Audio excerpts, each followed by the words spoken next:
எல்லோருக்கும் வணக்கம். Welcome to our maths channel. இப்போ உங்களுக்கு 12th சிபிஎஸ்சி இன்டகிரல்ஸ் சாப்டரில் integration using partial fraction use பண்ணி எக்ஸசைஸ் 7.5ல 4th சம் சொல்லித்தரேன். Integral x by x minus 1 x minus 2 x minus 3 இது எப்படி பார்ஷியல் ஃப்ராக்ஷனில் ஸ்ப்ளிட் பண்ணுறதுன்னு ஃபார்முலா எக்ஸ்பிளனேஷன் வீடியோவில் கொடுத்துருக்கேன். அதை போய் ரெஃபர் பண்ணிக்கோங்க. ஸோ இதை எப்படி பண்ணுறதுன்னு இப்போ இந்த சம் எப்படி பண்ணுறதுன்னு பார்க்கலாம். இப்போ எக்ஸ் பை இப்போ 3 டேர்ம்ஸ் இருக்குது. 3 இன்டகிரலாக இப்போ ஸ்ப்ளிட் பண்ண போகிறோம். X minus 2 x minus 3 equal to a by x minus 1 plus b by x minus 2 plus c by x minus 3. So இதில் ஏபிசிங்கிறது கான்ஸ்டன்ட். இது எப்படி கண்டுபிடிக்கிறதுனா ஃபஸ்ட்டு எல்சிஎம் எடுக்கணும். இப்போ எக்ஸ் மைனஸ் 1 இருக்கிறனால இந்த ரெண்டு டேர்ம் இங்கே ஏயோட மல்டிப்ளை பண்ணணும். A into x minus 2 x minus 3 plus B. இங்கே எக்ஸ் மைனஸ் 2 இருக்கிறனால எக்ஸ் மைனஸ் 1 எக்ஸ் மைனஸ் 3யும் பியோட மல்டிப்ளை பண்ணணும். X minus 1 x minus 3 C into இங்கே எக்ஸ் மைனஸ் 3 இருக்கிறனால x minus 1 x minus 2 multiply பண்ணணும். X minus 1 x minus 2 whole divided by x minus 1 x minus 2 x minus 3. So x by x minus 1 x minus 2 x minus 3. So இது அப்படியே cancel ஆகிடும். இப்போ numerator term மட்டும் இருக்கும். a x equal to a into x minus 2 x minus 3 plus b into x minus 1 x minus 3 plus c into x minus 1 x minus 2. இப்போ இதில் A B C constant எப்படி கண்டுபிடிக்கிறதுனா இப்போ ஏதாவது இப்போ எக்ஸ் ஈக்குவல் டு 2ன்னு எடுத்துக்கிட்டோன்னா ஏ டேர்ம் 0 ஆகிடும். 2 எங்கெல்லாம் இருக்கோ அந்த டேர்ம் 0 ஆகிடும். இப்போ பி கிடைக்கும். அந்த மாதிரி பண்ணலாம் ஒரு ஸ்டெப்பாக. ஸோ புட் இப்போ இங்கே எக்ஸ் மைனஸ் 2ன்னு இருக்கனால எக்ஸ் மைனஸ் 2 ஈக்குவல் டு 0ன்னு எடுத்தோன்னா x equal to 2. So put x equal to 2 substitute பண்ணுறோம். இப்போ இங்கே வந்து 2x இருக்கிற இடத்துல 2 சப்ஸ்டியூட் பண்ணால் 2 ஈக்குவல் டு இந்த டேர்ம் 0 ஆகிடும். ஏயோட டேர்ம் எல்லாமே 0 ஆகிடும். இங்கே என்ன இருக்கும்? b கிடைக்கும். b வந்து 2 மைனஸ் 1 இங்கே 2 மைனஸ் 3 ப்ளஸ் சி இங்கே 2 மைனஸ் 2 இருக்குது. எக்ஸ் மைனஸ் 2 இருக்குனால 2 மைனஸ் 2 0 ஆகிடும். அதனால் சி டேர்மும் 0 ஆகிடும். இப்போ b மட்டும் இருக்கும். இங்கே 2 equal to b into 2 minus 1 வந்து 1 2 minus 3 minus 1. So b equal to minus 2 b கிடச்சிருச்சு. இப்போ எக்ஸ் ஈக்குவல் டு 3 எடுத்துக்கிட்டோன்னா பியும் ஏயும் 0 ஆகிடும். சி கிடைக்கும். Put x equal to 3 x minus 3 equal to 0னா எக்ஸ் ஈக்குவல் டு 3 வரும். ஸோ இதில் இங்கே சப்ஸ்டியூட் பண்ண போகிறோம். Put x equal to 3. இப்போ இதில் சப்ஸ்டியூட் பண்ணுறப்போ 3 ஈக்குவல் டு இங்கே 3 மைனஸ் 3 0 ஆகிடும். அதனால ஏ டேர்ம் 0 ஆகிடும். அதே மாதிரி இங்கேயும் பிலையும் 3 எக்ஸ் மைனஸ் 3 இருக்கனால அதுவும் 0 ஆகிடும். 3 மைனஸ் 3 0. இப்போ சி டேர்ம் கிடைக்கும். சி வந்து 3 minus 1 3 minus 2. So 3 equal to இது 0 ஆகிடும். 3 minus 1 2 3 minus 2 1. So C into 2 into 1 C equal to 3 by 2. சியும் கிடச்சிருச்சு. அதே மாதிரி 1 எடுத்துக்கிட்டோன்னா x put x minus 1 equal to 0ன்னு எடுத்தோன்னா எக்ஸ் ஈக்குவல் டு 1ன்னு ஆகிடுது. 1 இருந்ததுன்னா பி டேர்ம் சி டேர்ம் 0 ஆகிடும். ஏ கிடைக்கும். Put x equal to 1. இப்போ எக்ஸ் இருக்கிற இடத்துல 1 சப்ஸ்டியூட் பண்ணுறோம். 1 equal to a into 1 minus 2 1 minus 3 plus b. B டேர்மில் எக்ஸ் மைனஸ் 1 இருக்கிறனால 1 மைனஸ் 1 0 ஆகிடும். இந்த டேர்ம் 0 ஆகிடும். அதே மாதிரி சிலையும் எக்ஸ் இருக்கிறனால 1 மைனஸ் 1 0 ஆகிடும். சி டேர்மும் 0 ஆகிடும். இப்போ ஏ கிடைக்கும். 1 equal to 1 minus 2 minus 1. இது 1 minus 3 minus 2. Minus in minus plus 2. So 2 a equal to 1 by 2. a கிடச்சாச்சு. So இது எல்லாமே இதுதான் மெயின் இன்டகிரலில் சப்ஸ்டியூட் பண்ண போகிறோம். இந்த கான்ஸ்டன்ட் எல்லாமே இந்த பார்ட்டில் தான் சப்ஸ்டியூட் பண்ண போகிறோம்.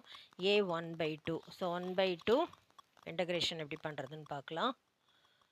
a வந்து 1 by 2ன்னு கிடச்சனால 1 by 2 integral dx by x minus 1 equal to b வந்து minus 2ன்னு கிடச்சனால minus 2 integral dx by x minus 2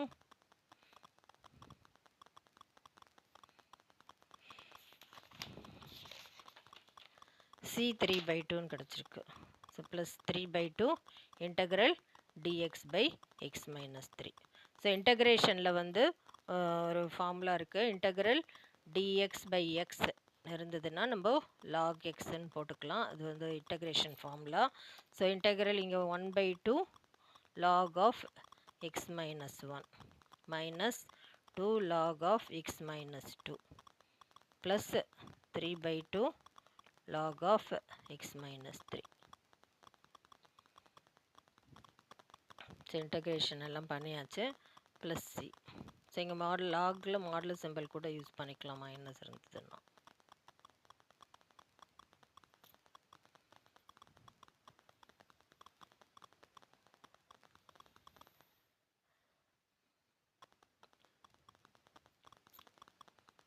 so இதுதான் ஆன்சர்.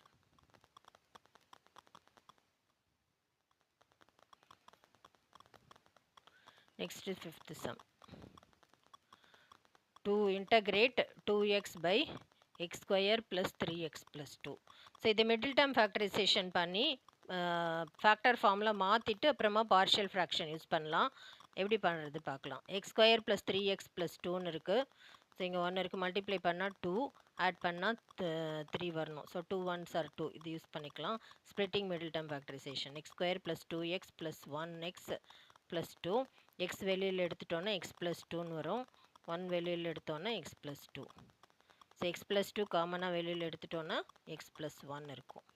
ஸோ இந்த பார்ட் வந்து எப்படி ஆகுதுன்னா integral 2x by x plus 2 into x plus 1 split பண்ணியாச்சு. 2 ஃபேக்டர்ஸாக into dx. இப்போ partial fraction எப்படி யூஸ் பண்ண போகிறோன்னு பார்க்கலாம். 2x by x plus 2 into x plus 1 equal to a by x plus 2 plus b by x plus 1. So LCM எடுக்கணும். A b constant கண்டுபிடிக்கிறதுக்கு. அதனால் இது இங்கே மல்டிப்ளை ஆகிடும். a into x plus 1 plus b into x plus 2 whole divided by x plus 2 into x plus 1. இப்போ இந்த part வந்து இங்கே எப்படி இருக்குது. 2x by x plus 2 into x plus 1ன்னு இருக்குது. இது அப்படியே கேன்சல் ஆகிடும். 2x equal to a into x plus 1 plus b into x plus 2. So constant a b எப்படி கண்டுபிடிக்கிறதுனா இப்போ ஏதாவது ஒரு டேர்ம் நம்ம 0 பண்ணிக்கணும். இப்போ இங்கே x plus 2 ஈக்குவல் டு 0னா x ஈக்குவல் டு -2 சப்ஸ்டியூட் பண்ணி பார்க்கணும். So put x equal to -2. ரெண்டு பக்கம் பண்ணோம். இங்கே 2 இன்ட்டு -2 வரும். Equal to a into -2 plus 1 plus b into இங்கே -2 ப்ளஸ் 2னா 0 ஆகிடும். இந்த டேர்ம் 0 ஆகிடும். -2 ப்ளஸ் 1 -1. இங்கே 2 2s are 4 -4. So -4 equal to a into -1 minus cancel ஆகிடுச்சு. a ஈக்குவல் டு 4ன்னு கிடச்சிருக்கு. இப்போ இதில் வந்து இன்னொன்று வந்து இப்போ எக்ஸ் ப்ளஸ் 2 இருக்க மாதிரி எக்ஸ் ப்ளஸ் 1 ஈக்குவல் டு 0ன்னு எடுத்தோன்னா a டேர்ம் 0 ஆகிடும். b கிடைக்கும். x equal to -1. ஸோ இதில் புட் x ஈக்குவல் டு -1 இந்த ஈக்குவேஷனில் சப்ஸ்டியூட் பண்ணி பார்க்கலாம். Put x equal to -1. இப்போ இதில் தான் சப்ஸ்டியூட் பண்ணோம். 2 into -1 equal to a into இதில் -1 ப்ளஸ் 1 0 ஆகிடும். இந்த a டேர்ம் ஃபுல்லாகவே 0 ஆகிடும். Plus b into -1 plus 2 2 -1 1. So இதில் -2 ஈக்குவல் டு b. ஸோ பியும் கிடச்சிச்சு -2ன்னு சொல்லிட்டு. இப்போ இது எல்லாமே மெயின் இன்டெக்ரல். இதில் நம்ம சப்ஸ்டியூட் பண்ண போகிறோம். a வந்து 4 கிடச்சனால 4 integral dx by x plus 2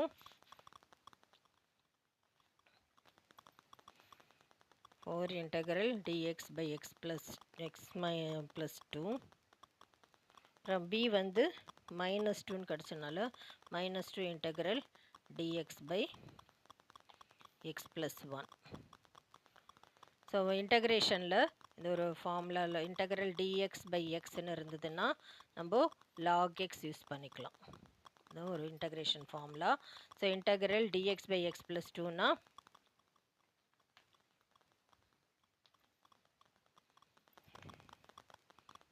4 log x plus 2 minus 2 log x plus 1.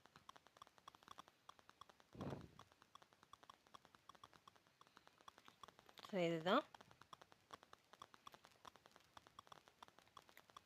plus c.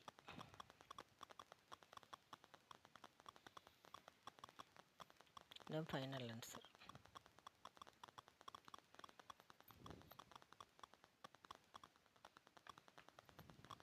Next, sixth sum. Integral 1 minus x square dx divided by x into 1 minus 2x. So இங்கே x square இருக்குது, இங்கே X into 2x 2x square இருக்குது. இப்போ degree வந்து டினாமினேட்டரும் நியூமரேட்டரும் சேமாக இருந்ததுன்னா நம்ம divide பண்ணி பார்த்துட்டு அதை டிவிஷன் அல்காரிதம் யூஸ் பண்ணி கோஷன்ட் ரிமைண்டர் அந்த ஃபார்மில் மாற்றிட்டு தான் பண்ணோம். அது எப்படி பண்ணுறதுன்னு சொல்கிறேன் நான். இப்போ இதில் மைனஸை வெளியில் எடுத்துடலாம். மைனஸ் வெளியில் எடுத்தோன்னா எக்ஸ் ஸ்கொயர் மைனஸ் 1. இதில் எக்ஸை உள்ள மல்டிப்ளை பண்ணால் எக்ஸ் மைனஸ் 2x ஸ்கொயர்னு இருக்குது. இதுலேயும் மைனஸ் வெளியில் எடுத்துட்டோன்னா ஸ்கொயர் மைனஸ் 1 மைனஸ் வெளில எடுத்தோன்னா 2x ஸ்கொயர் மைனஸ் 6ன்னு இருக்குது. ஸோ மைனஸ் மைனஸ் கேன்சல் ஆகிடும். இதை டிவைட் பண்ணி பார்க்கணும். X square minus 1 2x square minus 6ஆல். ஸோ இங்கே எக்ஸ் ஸ்கொயர் இருக்கனால இங்கே 1/2ஆல் மல்டிப்ளை பண்ணால் தான் 1/2 இன்ட்டு 2x ஸ்கொயர் வந்து எக்ஸ் ஸ்கொயர் கிடைக்கும். So 1/2 into 2x square x square. இது 1/2 இன்ட்டு 1 மைனஸ் x/2. ஸோ இது வந்து சைன் மாற்றணும். இது கேன்சல் ஆகிடும். இது ப்ளஸ் x/2 மைனஸ் 1. இப்போ இதுதான் கோஷன்ட்டு, இது வந்து ரிமைண்டர் இந்த பார்ட்டு, இது வந்து டிவைசர். ஸோ இந்த ஃபார்முலா மாற்றணும். கோஷன் ப்ளஸ் ரிமைண்டர் பை டிவைசர். கோஷன் வந்து 1/2ன்றனால 1/2, ரிமைண்டர் வந்து x/2 மைனஸ் 1, டிவைசர் வந்து இதால் பண்ணுறனால 2x ஸ்கொயர் மைனஸ் 6. ஸோ இப்போ வந்து இது ரெண்டு இன்டெக்ரலாக ஸ்ப்ளிட் ஆகிடுச்சு. இன்டெக்ரல் dx, இது ஒரு இன்டெக்ரல் dx. ஸோ இது 1/2 இன்டெக்ரல் dx வந்து x. ஸோ இது இன்டெகிரேட் பண்ணியாச்சு. இந்த பார்ட் பண்ணுறதுக்கு வந்து நம்ம I1 நேம் கொடுத்துக்கலாம். இது ஒரு டோட்டலாக டோட்டல் இன்டெக்ரல். I1 பார்ட் மட்டும் எப்படி கண்டுபிடிக்கிறதுன்னு பார்க்கலாம். அது பார்ஷியல் ஃப்ராக்ஷன் யூஸ் பண்ணி தான் பண்ணணும். So x/2 minus 1 equal to இங்கே வந்து டிவிஷனில் வந்து 2x ஸ்கொயர் இருக்குது. எக்ஸு காமனாக வெளியில் எடுத்தோன்னா 2x மைனஸ் 1. ஸோ இது எல்சிஎம் எடுக்கிறப்போ எக்ஸ் மைனஸ் 2 பை 2 வரும். 2 into X into 2x minus 1. இப்போ இதை எப்படி பார்ஷியல் ஃப்ராக்ஷனில் ஸ்ப்ளிட் பண்ணலான்னா a by x plus b by 2x minus 1. So இந்த 1/2ன்றது கான்ஸ்டன்ட், அது வெளியே இருக்கட்டும்.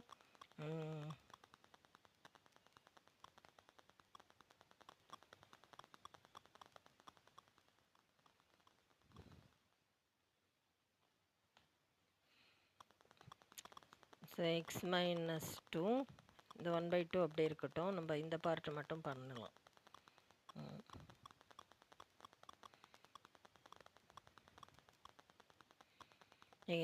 X into 2x minus 1 equal to a by x plus b by 2x minus 1. So திருப்பி எழுதுகிறேன்.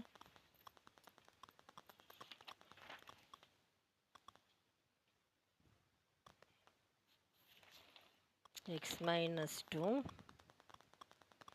by x into 2x minus 1 equal to a by x plus b by 2x minus 1. இப்போ LCM எடுக்கிறப்போ a into 2x minus 1 plus b into x whole divided by x into 2x minus 1. இப்போ இந்த பக்கம் வந்து x minus 2 divided by x into 2x minus 1. இப்போ denominator part cancel ஆகிடுச்சு. இப்போ ab constant எப்படி கண்டுபிடிக்கிறதுன்னு பார்க்கலாம். x minus 2 equal to a into 2x minus 1 plus b into x. So இப்போ ஒரு டேர்ம் 0 பண்ணிட்டோன்னா இன்னொரு டேர்ம் கண்டுபிடிக்கலாம். இப்போ bx equal to 0ன்னு எடுத்துக்கலாம். 0 minus 2 equal to a into 2 into 0 minus 1 plus b into 0. b term 0 ஆயிடுச்சு. இப்போ 2 0 வந்துடும். மைனஸ் 1 இங்கே minus 2 equal to a into minus 1. Minus minus cancel ஆகிடுச்சுன்னா a ஈக்குவல் டு 2. இப்போ a term 0 பண்ணால் b கிடச்சிரும். இப்போ அதுக்கு வந்து 2x மைனஸ் 1 ஈக்குவல் டு 0ன்னு எடுத்தோன்னா 2x equal to 1 x equal to 1/2. இப்போ அதில் சப்ஸ்டியூட் பண்ணி பார்க்கலாம். So put x equal to 1/2. இப்போ இங்கே சப்ஸ்டியூட் பண்ணுறப்போ 1/2 minus 2 equal to a into 1/2 substitute பண்ணால் 2 2 கேன்சல் ஆகிடும். 1 minus 1 0 ஆகிடும். ஸோ இந்த டேர்ம் 0 ஆகிடும். b வந்து 1/2ன்னு இருக்குது. ஸோ எல்சிஎம் எடுக்கிறப்போ 1 minus 4 2 2s are 4 by 2. இங்கே b by 2. 2 2 கேன்சல் ஆகிடும். 1 minus 4 minus 3. b வந்து மைனஸ் 3ன்னு கிடச்சிருச்சு. ஸோ ஏயும் பியும் கிடச்சிருச்சு. இப்போ அந்த I1 இன்டெக்ரல் எப்படி ஆச்சு அப்படின்னா ஆல்ரெடி ஒரு 1/2 இருக்குது. இன்டெக்ரல் a/x a வந்து இங்கே 2ன்னு கிடச்சனால 2 இன்டெக்ரல் dx/x. அடுத்தது இது 1/2 காமன் ப்ளஸ் b வந்து -3ன்னு கிடச்சனால -3 integral dx/2x - 1. So integral dx/x எங்கே இருந்தாலும் log x போட்டுக்கலாம். இப்போ இதில் வந்து இந்த 1/2 இதில் மல்டிப்ளை பண்ணுறப்போ 1/2 × 2 log x -3/2 இது log of 2x - 1ன்னு இருக்கும். இப்போ கான்ஸ்டன்ட் இங்கே மல்டிப்ளை பண்ணால் இன்ட்டு 1/2 போட்டுக்கணும். ஸோ இதில் 2 கேன்சல் ஆகிடும். log x -3/4. ஸோ இதை வந்து இன்டகிரேஷனில் இது ஒரு ப்ராப்பர்ட்டி ஞாபகம் வச்சுக்கோங்க. இன்டகிரல் dx/xன்னு இருந்தால் அதை நம்ம log xன்னு எடுத்துக்கலாம். இதே இன்டகிரல் dx ஏதாவது கான்ஸ்டன்ட்டோட மல்டிப்ளை x கான்ஸ்டன்ட்டோட ax அப்படின்னு இருந்தால் 1/a log ax. ஸோ அது மாதிரி போடணும். அதனால தான் அந்த 1/2 log 2x - 1 2x கூட ஒரு கான்ஸ்டன்ட் மல்டிப்ளிகேஷன் ஆகிருக்கு. அதனால் அந்த 2வும் இந்த 2 மல்டிப்ளை ஆனால் -3/4 log of 2x - 1. இப்போ எல்லாமே இன்டகிரேட் பண்ணி முடிச்சாச்சு. இப்போ டோட்டல் I இன்டகிரலில் ஆல்ரெடி நம்ம கண்டுபிடிச்சிருக்கோம். ஃபஸ்ட்டு பார்ட்டு அது x/2ன்னு இருக்குது. இது I1 integral x/2 plus log x -3/4 log of 2x - 1. Modulus use பண்ணுறதுனால 2x - 1 போடலாம். கொஸ்டினில் 1 - 2x இருக்கனால அதையும் யூஸ் பண்ணிக்கலாம் ப்ளஸ் c. ஸோ இதுதான் வந்து ஃபைனல் ஆன்சர்.